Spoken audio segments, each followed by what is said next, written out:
শ্রী গৌরাঙ্গ সুন্দর সেই শীতে গঙ্গা পার হয়ে আর্দ্র বস্ত্রে কাটোয়ার অভিমুখে বিদ্যুৎ গতিতে চললেন। এত দ্রুত চলেছেন যে তিনি কে, কোথায় যাচ্ছেন, এটা লোকে শোধাবার অবকাশ পাচ্ছে না। এই রূপে প্রভু কাটোয়ায় সুরধ্বনি তীরে বটবৃক্ষতলে কেশব ভারতীর আশ্রমে উপস্থিত হলেন। উপস্থিত হয়ে সন্ন্যাসীকে সাষ্টাঙ্গে প্রণাম করলেন। ভারতী চমকে উঠলেন। তিনি দেখলেন যেন বিদ্যুতে মণ্ডিত একটি সুবর্ণ বর্ণের পুরুষ বিদ্যুৎ গতিতে এসে তার চরণে পড়লেন। সন্ন্যাসী গোসাই তখন দিশেহারা হয়ে সম্ভ্রমে উঠে নারায়ণ নারায়ণ স্মরণ করছেন। বললেন, কে তুমি বাপু, আমাকে প্রণাম করো। তখন নিমাই করজোড়ে বললেন, আমি আপনার কৃপা প্রার্থী, আমাকে নিমাই বলে ডেকে থাকে সবাই। আমি পূর্বেই আপনার চরণ দর্শন করেছি।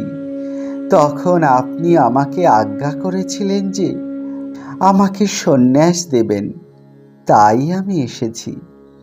এখন আমি আপনার চরণে আত্মসমর্পণ করলাম। আপনি দয়াময়, আমাকে সন্ন্যাস মন্ত্র দিয়ে আমাকে ভবসাগর হতে উদ্ধার করুন। ভারতীর তখন সমুদয় কথা স্মরণ হলো। বললেন, বাপু, তুমি উপবেশন করো, বিশ্রাম করো, তারপর তোমার সাথে সমুদয় কথা হবে। এই বলে নিমাইকে যত্ন করে বসালেন। তারপর নিমাইয়ের মুখপানে চেয়ে ভারতী নানাভাবে বিভোর হলেন। দুঃখে যেন তার হৃদয় বিদীর্ণ হয়ে যেতে লাগল। মনের মধ্যে ভাবের উপর ভাব, এই রূপে ভাবের তরঙ্গ আসতে লাগল।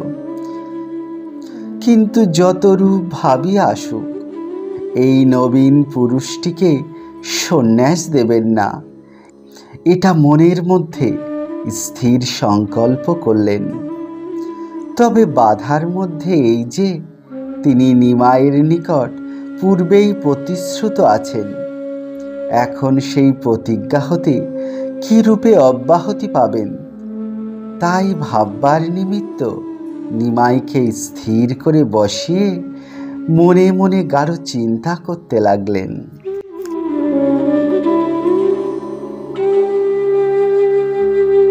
এদিকে নিত্যানন্দ প্রভৃতি পঞ্চজন কাটোয়ার দিকে ঊর্ধ্বশ্বাসে দৌড়ালেন।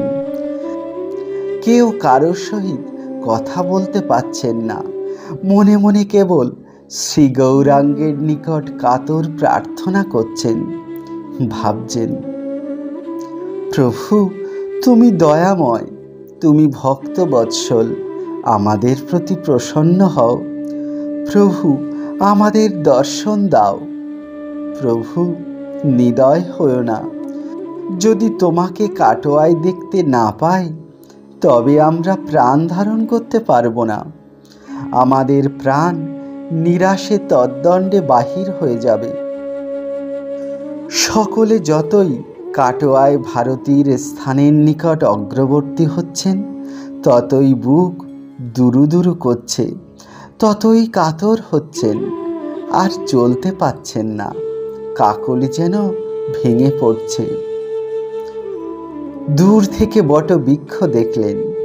একটু পরে দেখলেন যে নিমাই দুই জানুর মধ্যে মস্তক রেখে সেই বৃক্ষতল আলো করে বসে আছেন।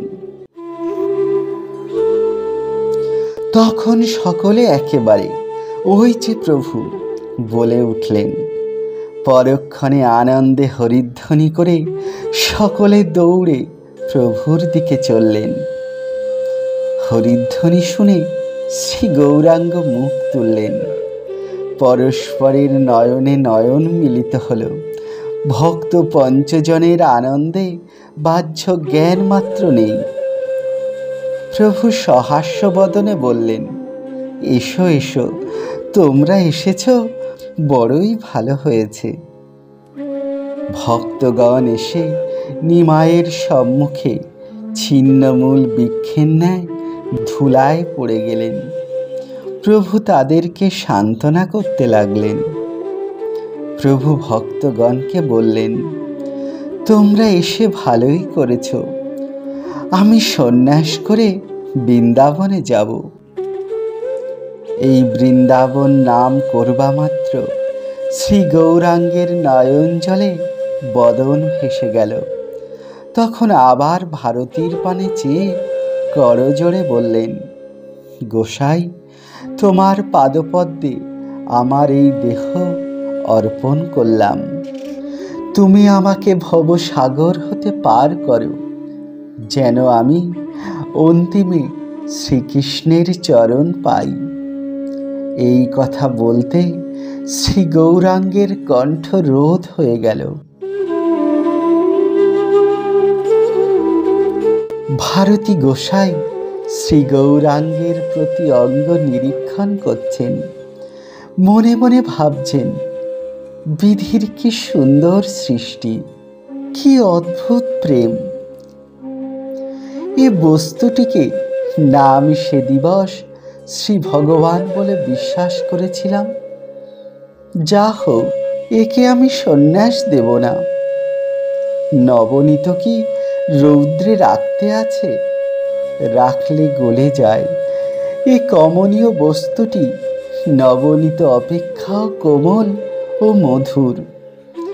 একে দর্শন করবা মাত্র এর প্রতি আমার কোটি পুত্রের স্নেহ হচ্ছে। সতৃষ্ণ নয়নে ভারতী নিমাইয়ের চন্দ্র মুখখানি দেখছেন। আনন্দে নয়নে জল আসছে, আর তিনি অতি কষ্টে সৃষ্টে তা নিবারণ করছেন। সেই মুহূর্তে তার স্মরণ হলো যে এর জননী আছেন, আবার নবযৌবনা ঘরণী আছেন।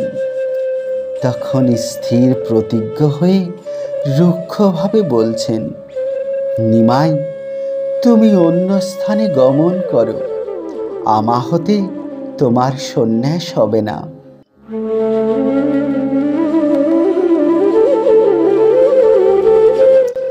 ভারতীর স্থান সুরধনী তীরে, ঘাটের কাছে। সেই পথে লোক যাচ্ছে, আর তারা বৃক্ষতলে এক অপরূপ দৃশ্য দেখছেন।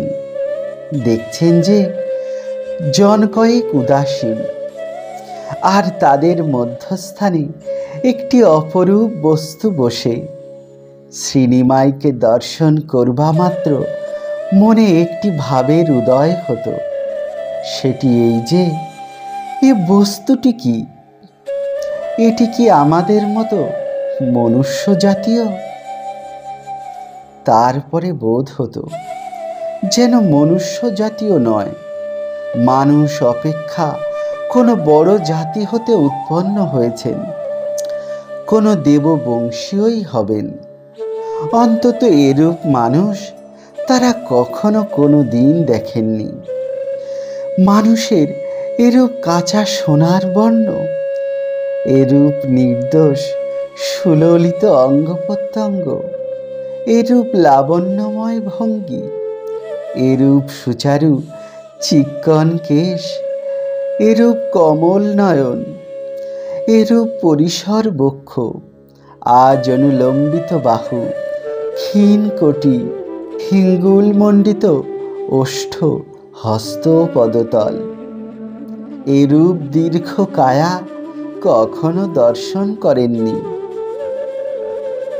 সচরাচর লোক চাঁদের সহিত মুখের তুলনা করে থাকেন, কিন্তু মানুষের মুখ পূর্ণিমার চন্দ্র হতেও মনোহর হয়, এটা কে কবে বিশ্বাস করত? মানুষের এরূপ তেজ হতে পারে, অর্থাৎ তাকে দেখবা মাত্র মনের প্রকৃতি একেবারে পরিবর্তিত হয়। এটা তারা পূর্বে কখনো বিশ্বাস করতেন না। নিমাইয়ের মুখ দেখে তাদের চিত্তে নানাবিধ ভাবের উদয় হতে লাগল।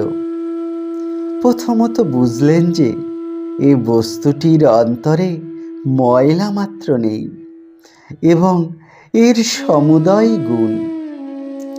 কিন্তু তারপরে ক্রমে মনে অন্যান্য নানাবিধ ভাবের তরঙ্গ উঠতে লাগল। সে কি ভাব তা তারা পরস্পরে যে কথা বলতে লাগলেন তাতেই প্রকাশ পেতে লাগল। যেমন একজন আর একজনকে বলছেন, এই ব্রাহ্মণ কুমারটিকে দেখে কেন আমার প্রাণ কেঁদে উঠছে, যেন আমার বুক ফেটে যাচ্ছে। এই রূপে ঘাটের পথে লোক দাঁড়িয়ে যাচ্ছেন। যারা ঘাটে যাচ্ছিলেন তারা আর ঘাটে না গিয়ে সেখানে দাঁড়িয়ে রইলেন। স্নান করে কি জল নিয়ে যারা গৃহে ফিরছিলেন তারা অমনি দাঁড়িয়ে গেলেন। এই রূপে সেখানে ক্রমেই জনতা বাড়তে লাগল।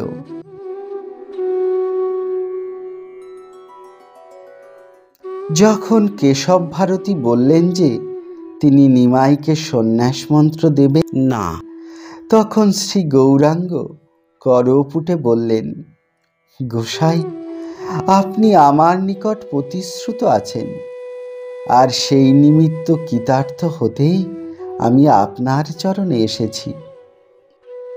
ভারতী এ কথার উত্তর আগেই মনে যোজনা করে রেখেছিলেন। তিনি বললেন, আমি সে কথা পালন করতে প্রস্তুত আছি, কিন্তু সন্ন্যাসের সময় আছে। 50 বছর উত্তীর্ণ না হলে রাগ নিবৃত্তি হওয়া কঠিন। তাই এর পূর্বে কাকেও সন্ন্যাস ধর্ম দেওয়া কর্তব্য নয়। তখন শ্রী গৌরাঙ্গ বিনীতভাবে বললেন, গোসাই, আমি আপনার কাছে আর কি বলবো? 50 বছর উত্তীর্ণ না হলে যদি সন্ন্যাস ধর্ম দিতে নেই, তবে যাদের অল্প আয়ু তাদের উপায় কি? আমি ভবসাগরে হাবুডুবু খাচ্ছি। আপনি আমাকে উদ্ধার করে দয়াময়ের কার্য করুন। ভারতী বললেন, তোমার সন্তান সন্ততি নেই, তোমার জননী বর্তমান, আমি তোমাকে সন্ন্যাস দিতে পারবো না। তোমার যেখানে ইচ্ছা সেখানে গিয়ে মন্ত্র গ্রহণ করো। শ্রী গৌরাঙ্গ বললেন, গোসাই, আমাকে আর পরীক্ষা করবেন না।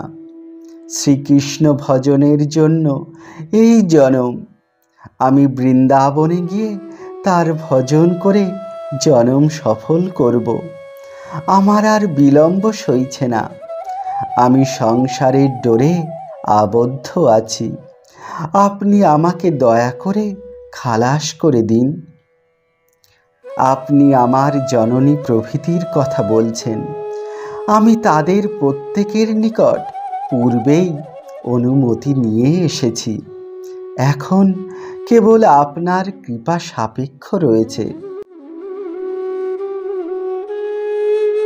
কাটোয়ার যত লোক প্রভুকে ঘিরে দাঁড়িয়ে আছেন তারা সকলে শুনলেন যে ওই ভুবনমোহন যুবকটি তার অতি বৃদ্ধা জননীর একমাত্র পুত্র। আবার তার নবযৌবনা পত্নী আছেন। এ সমুদয় ফেলে তিনি সন্ন্যাস করতে এসেছেন। আরও শুনলেন যে নদিয়ায় যে অবতার হয়েছেন তিনিই এই যুবক। এ সমস্ত কথা শুনে তখন তারা নিজেদের কথা ভুললেন। সকলের তখন চিরদিনের সমস্ত বাসনা গিয়ে তার স্থানে একটি নতুন বাসনার উদয় হলো। সেটি এই যে যেন এই নবীন পুরুষ রত্নটি সন্ন্যাসী না হন। ভারতীরও সেই ইচ্ছা দেখে সকলে তার প্রতি বড় কৃতজ্ঞ হয়েছেন। আর ভারতী যখন দৃঢ় প্রতিজ্ঞ হয়ে বললেন যে যুবকটিকে সন্ন্যাস দেবেন না, তখন কি পুরুষ কি নারী সকলেই আনন্দধ্বনি করে উঠলেন।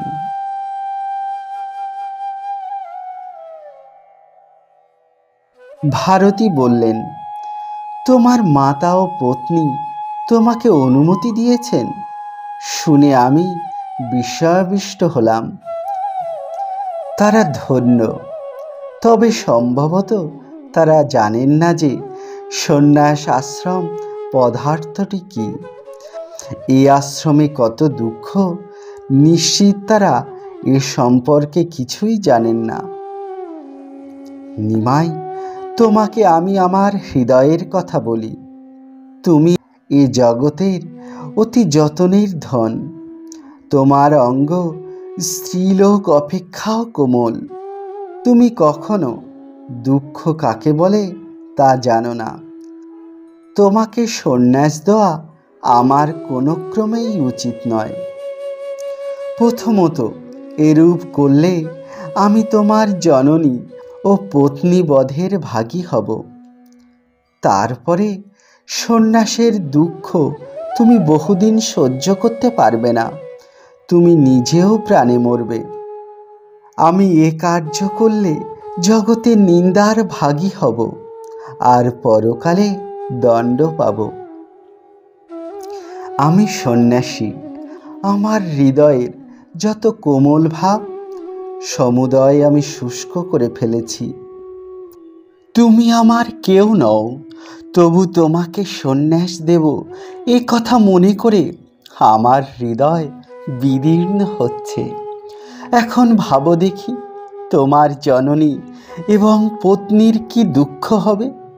নিমাই, ওই চেয়ে দেখো, এই সমুদয় লোক তোমাকে কেউ চেনে না। এরা তুমি সন্ন্যাস করবে শুনে হাহাকার করে রোদন করছে। তখন নিমাই সাশ্রু নয়নে তাদের পানে চাইলেন। অমনি যারা পদস্থ ব্যক্তি তারা বলে উঠলেন, বাবা, এমন কার্য কখনো করো না। এই সুন্দর দেহে এই যৌবনকালে কৌপিন পড়লে দেশের লোক পাগল হয়ে যাবে। স্ত্রী লোকেও নানা কথা বলতে লাগলেন। এমনকি কুলবধূগণ অবগুণ্ঠন দ্বারা যাদের মুখাবৃত, তারাও মাথা নাড়তে লাগলেন। তখন শ্রী গৌরাঙ্গ সকলকে লক্ষ্য করে বললেন, তোমরা আমার বাবা ও মা, কারণ তোমাদের আমার প্রতি স্নেহ সেই রূপ দেখছি।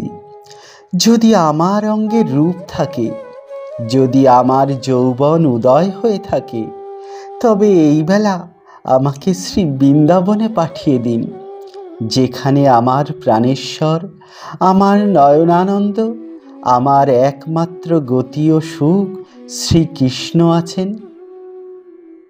এই কথা বলতে বলতে শ্রী গৌরাঙ্গ বাহ্য হারালেন। তখন আমি বৃন্দাবনে যাব, আমার প্রাণনাথের সেবা করব। এইভাবে আনন্দে অচেতন হয়ে দুই বাহু তুলে কোটি দুলিয়ে নৃত্য করতে লাগলেন। অমনি মুকুন্দ সমুদয় ভুলে গিয়ে কীর্তন আরম্ভ করলেন। নিতাই, পাছে কাটোয়ার কঠিন মাটিতে শ্রীনিমাই পড়ে আঘাত পান, এই ভয়ে দুই হাত প্রসারিত করে নিমাইয়ের পাছে পাছে বেড়াতে লাগলেন। কাটোয়াতে এখন নবদ্বীপ উদয় হলেন।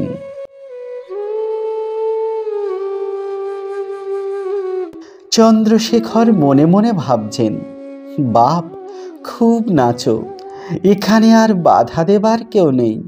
তোমার মা আর নাচতে তোমাকে বাধা দিতে পারবেন না। শ্রী গৌরাঙ্গ নৃত্য আরম্ভ করলে নয়ন দিয়ে জল ছুটতে আরম্ভ করল। যেমন পিচকারি দিয়ে জল ছোটে, সেই রূপ নয়ন হতে জল ছুটে সকল লোককে স্নান করিয়ে দিতে লাগলেন। কিন্তু সে কিছু নয়, সকল লোকের হৃদয় একেবারে বিলড়িত হলো। সকলে সেই রসে মজে গেলেন। তখন কেউ নৃত্য, কেউ গীত, কেউ গড়াগড়ি দিতে লাগলেন, কেউ বা মূর্ছিত হয়ে পড়লেন। আর সহস্র সহস্র লোকে হরিধ্বনি করতে লাগলেন। মুহূর্তে সকলেই নিমাইয়ের সন্ন্যাসের কথা ভুলে গেলেন। ভারতীর তখন আবার সেই পুরাতন ভাব মনে উদয় হলো। ভাবছেন, এটি মনুষ্য নয়, দেবতাও নয়, এটি স্বয়ংই তিনি। কারণ আমার চিত্ত তাই বলছে। একে আমি না কি রূপে বলবো? আবার মন্ত্রই বা দিই কি বলে? মন্ত্র দিলে আমাকে প্রণাম করবেন, আর স্বয়ং ভগবান আমাকে প্রণাম করবেন। তবে তো আমার সাধন ভজনের খুব ফল হলো। ভারতী তখন নিজের চিত্তকে আর আপন বশে রাখতে পারছেন না। দেখছেন যে তিনি শ্রী গৌরাঙ্গের হাতের খেলার সামগ্রীর ন্যায় অধীন হয়েছেন। তখন উঠলেন, উঠে শ্রী গৌরাঙ্গের হাত ধরে নানা উপায়ে তাকে নৃত্য হতে ক্ষান্ত করিয়ে বসালেন। ভারতী গোসাই বলছেন, নিমাই, আমি বুঝলাম তুমি শ্রীকৃষ্ণ, তুমিই সর্বজীবের প্রাণ। কিন্তু এই কথা বলবা মাত্র নিমাই ভারতীর দুখানি চরণ ধরে পড়লেন। পড়ে তাকে কিছু বলতে না দিয়ে বলছেন, গোসাই, এমনি দুঃখে আমি মৃত, আমার জনম বিফলে গিয়েছে। শ্রীকৃষ্ণ ভজন করতে না পারায় আমার মরণ বাচন সমান হয়েছে। আবার তার উপর আপনি আমাকে অনুচিত কথা বলে হৃদয়ে ব্যথা দিচ্ছেন। গোসাই, আমাকে খালাস করে দিন, আমার প্রাণ ওষ্ঠাগত হয়েছে, আমি বৃন্দাবনে যাই। ভারতী বলছেন, তুমি আমার কথা শ্রবণ করো, তুমি শ্রী ভগবান, আমাকে বধ করতে এই অবতার নিয়েছ, বুঝলাম। আমি ক্ষুদ্র জীব, তোমাকে রোধ করব আমার কি ক্ষমতা? তবে অন্যের যে গতি, আমারও সেই গতি। তুমি গৃহে প্রত্যাগমন করো। তুমি এইমাত্র বললে যে তুমি তোমার জননী ও পত্নীর নিকট থেকে বিদায় নিয়ে এসেছ। সেখানে তোমার আবার বিদায় নিতে বিচিত্র কি? অতএব তুমি গৃহে প্রত্যাগমন করো, তাদের নিকট সমস্ত পরিষ্কার রূপে বলে কয়ে আবার বিদায় নিয়ে এসো। যাকে তুমি জননী বলে ও যাকে তুমি পত্নী বলে গ্রহণ করেছ, তারা যদি তোমাকে সন্ন্যাসে অনুমতি করেন, তবে আমি কোন ছাড়, আমি কেন তাতে বাধা দেব? যদি তুমি তাদের নিকটে সমুদয় বলে কয়ে অনুমতি নিয়ে আসতে পারো, তবে তুমি যখন বলো তখনই তোমাকে সন্ন্যাস দেব। ভারতী ভাবছেন, নিমাই সকলের নিকট অনুমতি নিতে পারবেন না, আর যদিও পারেন তবু আমাকে আর ধরতে পারবে না। তার ফিরে আসার আগেই আমি কাটোয়া পরিত্যাগ করে এমন স্থানে চলে যাব যে আর আমাকে খুঁজে পাবেন না। এই কথা শুনে শ্রী গৌরাঙ্গ ভালো বলে উঠে দাঁড়ালেন। বললেন, যে আজ্ঞে, আমি তাদের অনুমতি আনতে এখনই চললাম। এই কথা বলে শ্রী গৌরাঙ্গ নবদ্বীপ অভিমুখে ছুটলেন। ভক্তগণ এই অনুভবনীয় কাণ্ড দেখে স্তম্ভিত হলেন। কিন্তু যখন দেখলেন যে প্রভু অনুমতি আনবার জন্য প্রকৃতই নবদ্বীপ অভিমুখে ছুটলেন, তখন সকলে ব্যস্ত হয়ে উঠলেন। নিত্যানন্দ ডেকে বললেন, প্রভু, কিঞ্চিত অপেক্ষা করুন, আমরাও আসছি। এই কথা শুনে শ্রী গৌরাঙ্গ দাঁড়ালেন।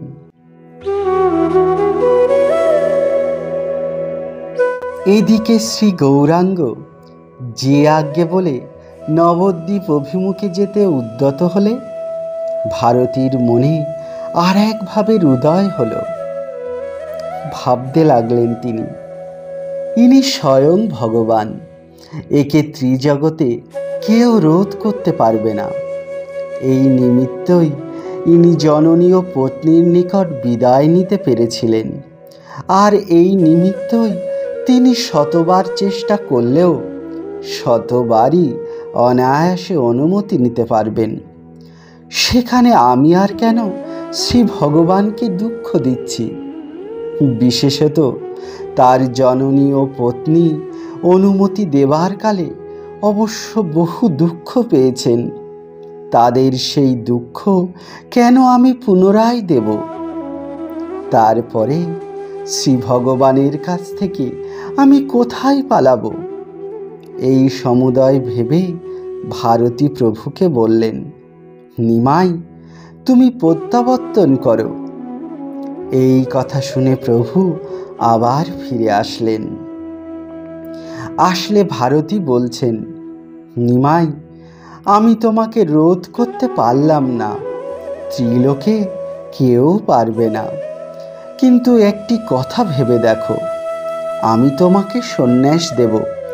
আমি তোমাকে মন্ত্র দিলে তুমি আমাকে গুরু বলবে, তাতে আমি অপরাধী হব, সুতরাং আমার তাতে পতন হবে। অতএব আমি তোমার গুরু হলাম সত্য, কিন্তু তুমি আমার ভবসাগরের কাণ্ডারি হও। দেখো যেন আমার পরকাল না নষ্ট হয়। বাপ, তোমার গুরুর যদি অধোগতি হয় তবে ত্রিলোকে তোমার বড় কলঙ্ক হবে। ভারতীর তখন এরূপ মনের ভাব যেন প্রভুর চরণে পড়েন, কিন্তু তা করলেন না।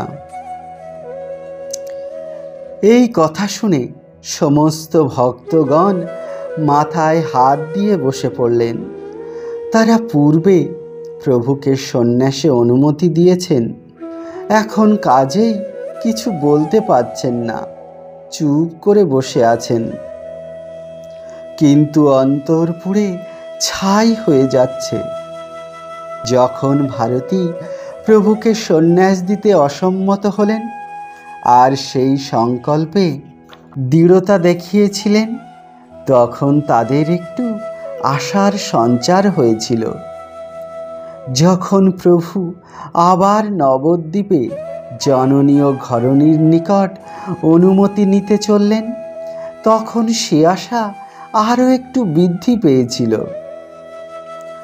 আর এখন ভারতী প্রভুকে সন্ন্যাস দেবেন স্বীকার করলে সেই কথা ভক্তগণের হৃদয়ে শেলের স্বরূপ বিঁধে গেল। তাই দাঁড়াতে না পেরে সকলে বসে পড়লেন। উপস্থিত লোক সকলে শুনলেন যে ভারতী সন্ন্যাস দিতে অঙ্গীকার করেছেন। এই কথা শুনে সকলে পরম ব্যথিত হলেন, আর অনেকে সংকল্প করলেন যে এরূপ গর্হিত কার্য কখনোই করতে দেবেন না।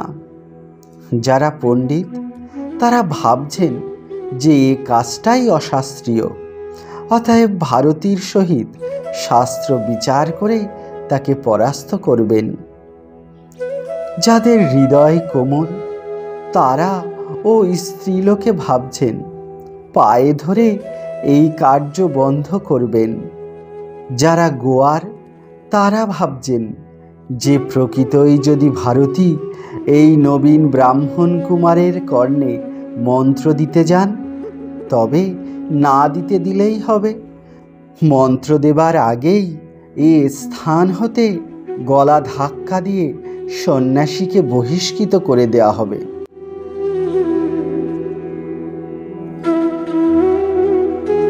এদিকে প্রভু ভারতীর অঙ্গীকার শ্রবণ করে অতি প্রফুল্ল হলেন। করজোড়ে তাকে বললেন, আজ আমি তোমার কৃপায় সুস্থ হলাম। ভক্তগণের পানে চেয়ে বলছেন, মুকুন্দ, একটু কৃষ্ণ মঙ্গল গান করো, আমি শ্রবণ করি। কাল আমি সংসার বন্ধন হতে মুক্ত হব। নিত্যানন্দের পানে চেয়ে বলছেন, শ্রীপাদ, তুমি তো সব জানো, বলো দেখি, বৃন্দাবনে গেলে কৃষ্ণ কি আমায় দেখা দেবেন? আমি কি তাকে পাব? নিতাই উত্তর করতে পারলেন না, অঝোর নয়নে ঝুরতে লাগলেন।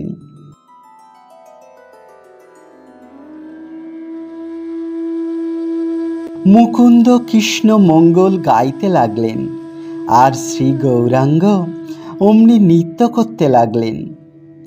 নিত্যানন্দ প্রভুকে ধরতে উঠলেন। ভিন্ন লোক যারা উপস্থিত ছিলেন তারা হরি হরি ধ্বনি করতে লাগলেন। কাটোয়ার লোক সারি সারি আসতে লাগলেন। যিনি আসছেন তিনি আসবা মাত্র দলে মিশে যাচ্ছেন আর ভক্তিরসে বিবশীকৃত হচ্ছেন। হরিধ্বনি শুনে লোক দৌড়ে আসছে। তারপর খোল করতাল আসতে লাগলো। দলে দলে সম্প্রদায়ের সৃষ্টি হতে লাগলো।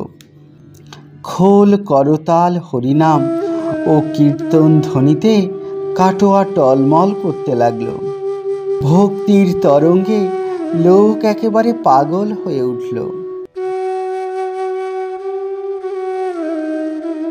সারা নিশি এই কাণ্ড হলো। প্রভাতে গদাধর ও নরহরি এসে উপস্থিত। তাদেরকে দেখে প্রভুর নিজ জন ভেবে লোকে পথ ছেড়ে দিল। তারা এসে হা প্রভু বলে শ্রী গৌরাঙ্গের চরণে পড়লেন। প্রভুর তখন একটু বাহ্যজ্ঞান হলো। তিনি দুজনকে ওঠালেন। উঠিয়ে অতি আনন্দের সঙ্গে বললেন, এসেছ, বেশ করেছ। এই কথা শুনে নরহরি ও গদাধরের প্রাণ আরও বিদীর্ণ হয়ে গেল।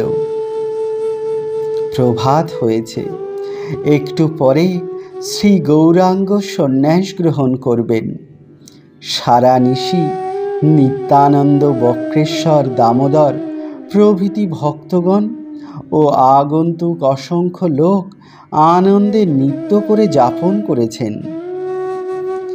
কেউ কেউ বলতে পারেন যে তারা নাচেন কেন? এ তো নাচবার কথা নয়। শ্রী গৌরাঙ্গ সন্ন্যাস নেবেন আর তারা নাচছেন, তাদের হৃদয় কি এতই কঠিন?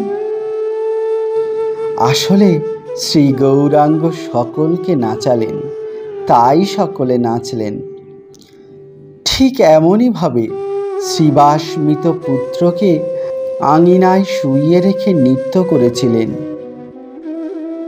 ভক্তিতে মন নিবিষ্ট হয়েছে, এর অর্থ আর কিছুই নয়, কেবল এই যে মনোভিঙ্গ শ্রী ভগবানের পাদপদ্ম মধুপান করছে।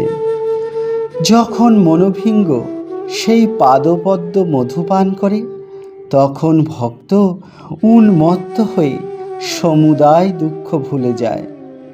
জগতে যে দুঃখ আছে এটা মনে ধারণাই করতে পারে না, এবং তাদের বোধ হয় যেন ত্রিজগৎকে নিয়ে সেই ত্রিজগতের কর্তা দিবানিশি আনন্দে নৃত্য করছেন।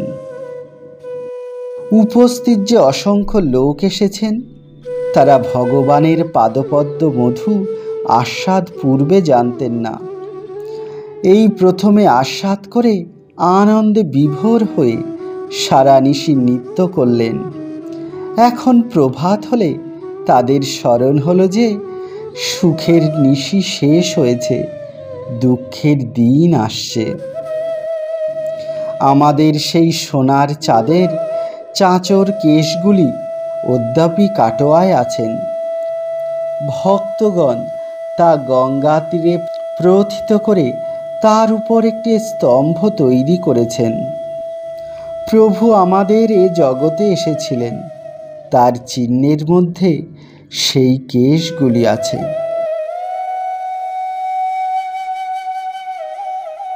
আজ এই নিত্যকারী সোনার পুতুলটি কাঙালের বেশ ধরবেন, ধরে বৃক্ষ তলবাসী হবেন। এ কথা একই সময়ে সকলের মনে উদয় হয়ে উঠল। সে কি, তা হবে না, তা করতে দেওয়া হবে না।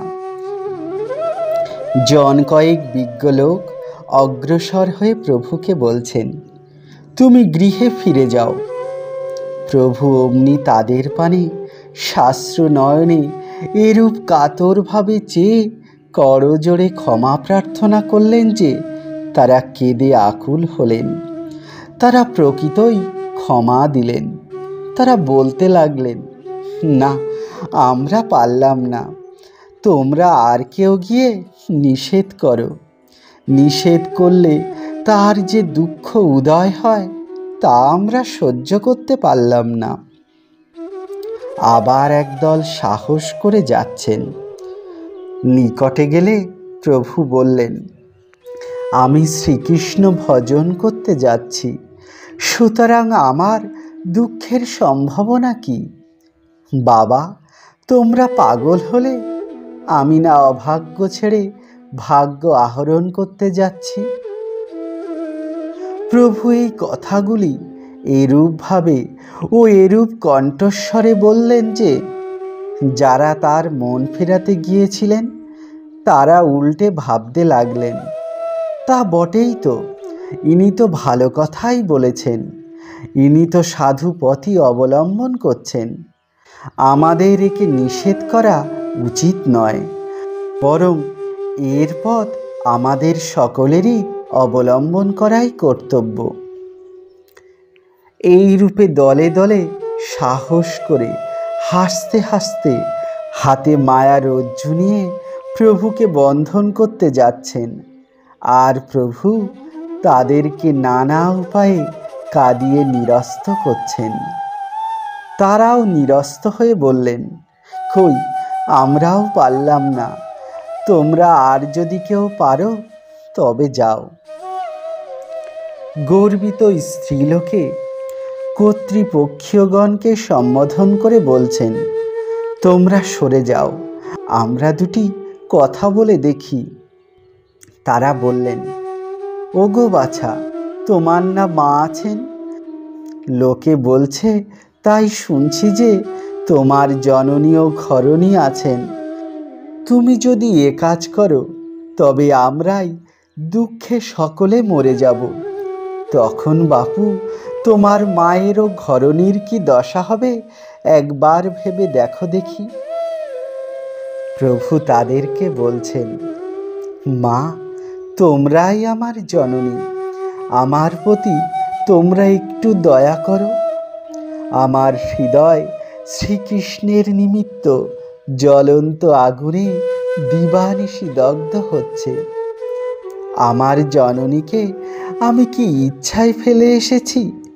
আমি তিষ্ঠাতে না পেরে আমার হৃদয়ের জ্বালা নেভাতে বৃন্দাবনে চলেছি। এই বলে উঠে দাঁড়িয়ে করজোড়ে তাদেরকে বলছেন, মা, আমি তোমাদের সন্তপ্ত পুত্র, আমাকে তোমরা আশীর্বাদ করো যেন আমি ব্রজে কৃষ্ণ পাই। প্রভু যখন করুণ স্বরে করুণ নয়নে চেয়ে এই কথা বললেন, রমণীগণ তখন বুঝলেন যে নিমাইকে নিবৃত্ত করা তাদের কার্য নয়।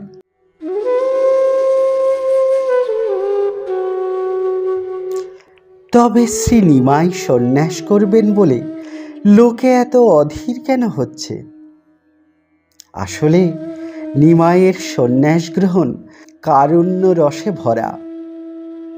শ্রী নিমাই যখন সন্ন্যাস গ্রহণ করবেন বলে মনস্থির করলেন, তখন তার শোকাকুলা জননীর বয়স ৬৭ বছর। তিনি তার মায়ের একমাত্র সন্তান। তার ঘরণীর বয়সক্রম ১৪ বছর। নিমাইয়ের সম্পত্তির অবধি নাই। তার বয়সক্রম ২৪ বছর। তার রূপের তুলনা নেই। আবার প্রেমে কমল নয়ন দিয়ে অনবরত ধারা পড়ছে। এই বস্তু ছিন্ন কাঁথা গায়ে দিয়ে সমস্ত পরিত্যাগ করে পথের কাঙাল হচ্ছেন। এই দেখে যদি কাটোয়ার লোকে বিগলিত হয়, তবে তাদের অপরাধ কি? শুধু তাই নয়, শ্রী গৌরাঙ্গের শ্রীমূর্তি দর্শনে লোকের চিরদিনের সঞ্চিত পাপ ক্ষয় হয়, হৃদয় নির্মল ও তাতে প্রেম ভক্তির উদয় হয়। তার মুখে হরিধ্বনি শ্যামের মুখের মুরলীর ন্যায় উন্মাদকারী। তার নিত্য দর্শনে সমস্ত অঙ্গ বিবশীকৃত হয়। কাটোয়ার লোকে তাকে দর্শন করছেন, তার মুখে হরিধ্বনি শুনছেন। সেই সুবর্ণের পুত্তলি তাদের সম্মুখে নৃত্য করছেন। অতএব কাটোয়ার লোক তো অধীর হবেনি। শুধু তাও নয়, যদি এই সমুদয় ত্যাগ করে শ্রীনিমাই কাঙাল হচ্ছেন বলে একটু দুঃখ প্রকাশ করতেন, তবু লোকের দুঃখের একটু লাঘব হতো। কিন্তু তা নয়, সন্ন্যাসী হবেন বলে যেন নিমাইয়ের কত আনন্দ, তার আনন্দ আর ধরছে না। তাই গর্বিতা রমণীগণ শ্রী গৌরাঙ্গকে গিয়ে বলছেন, বাপু হে, তুমি দুঃখে কাতর না হয়ে আনন্দে নাচছ কেন? এ আর তো দেখা যায় না। তোমার আনন্দ দেখে আমাদের হৃদয় আরও বিদীর্ণ হচ্ছে। তখন সে স্থল ক্রন্দনময় হল। জয় নিতাই।